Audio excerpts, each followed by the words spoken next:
Hey everybody, welcome back to Yoga for Everybody. I'm Ayo, coming to you from Gowanus, Brooklyn, Lenape Hoking. Today's video is about making transitions from hanging over your legs to coming up to stand. So the question of whether you're going to roll up or move through a long spine, or flat back as it's referred to. We'll go over the reasons why you would want to do the different things and how to do them. So today is an informational video that you can apply to the rest of your practice.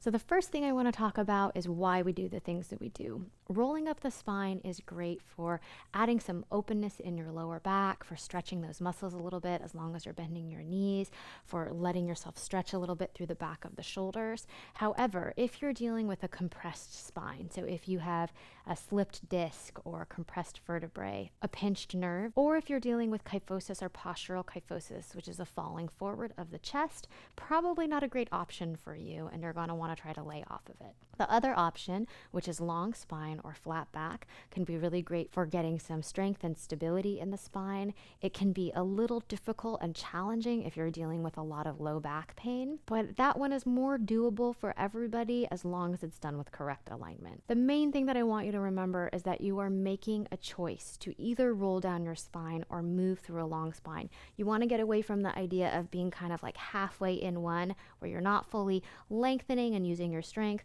nor are you releasing down, right? So you want to get away from this place of kind of not making a decision about it. So I'm going to start with the rolling up. So when I'm rolling up the spine, I'm always keeping my knees bent in order to protect my lower back and really let myself hang. So I'm using the weight of my legs and not my back muscles.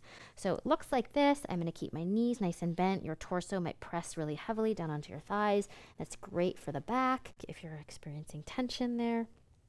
I'm going to try to keep the top of my head facing down towards the floor, and then I'm going to think about my tailbone here, dropping down like a plumb bob towards the floor, and I'm actually going to try to tuck my tailbone even more, like I'm trying to tuck it towards the backs of the knees, and that's going to make me bend my knees even more, and that's the action that I'm going to take to roll myself up the spine.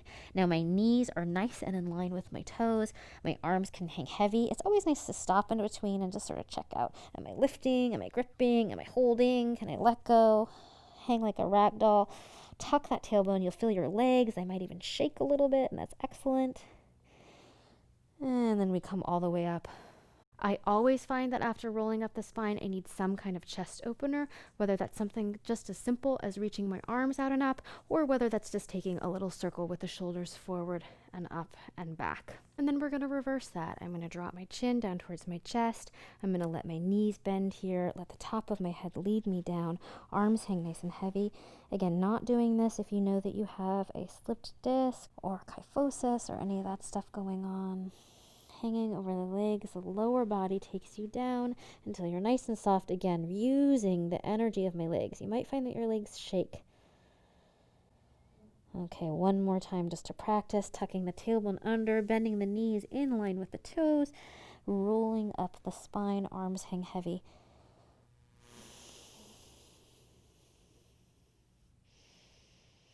And then little shoulder adjustment, chest opener when you get up.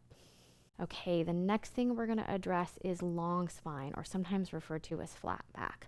Now, the back is never flat. We want to take our curves with us, but we're lengthening as we go.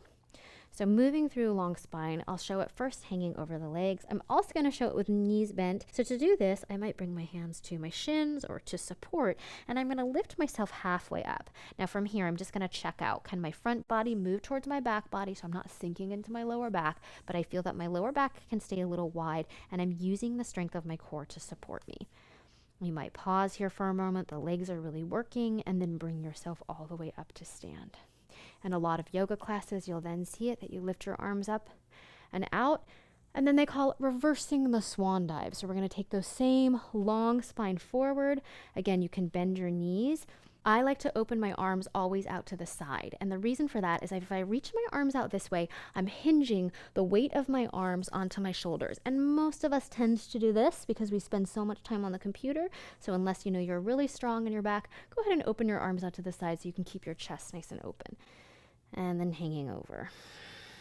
I'm going to do that one more time.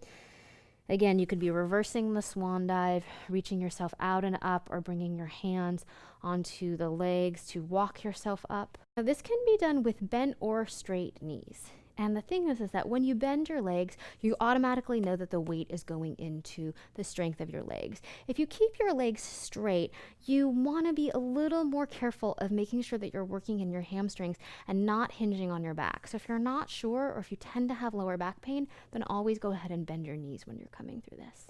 Whatever you're taking, I find it a good idea to have some space between your feet if you're new to yoga or if you're dealing with any kind of injury in the back. So having the feet right under the hip socket, not the outside of your hips or the bones on the sides, but really thinking about where does your femur bone come up to meet and where can you have a little support underneath that. It's totally fine to have it a little bit wider as well. Figure out what works for your body. So I hope this video was helpful to you to figure out what you might need in your own practice. Feel free to reach out with questions. I'm happy to answer them. I love talking about the anatomy of the body and how to solve it like a puzzle. Thanks, everyone. Have a great day.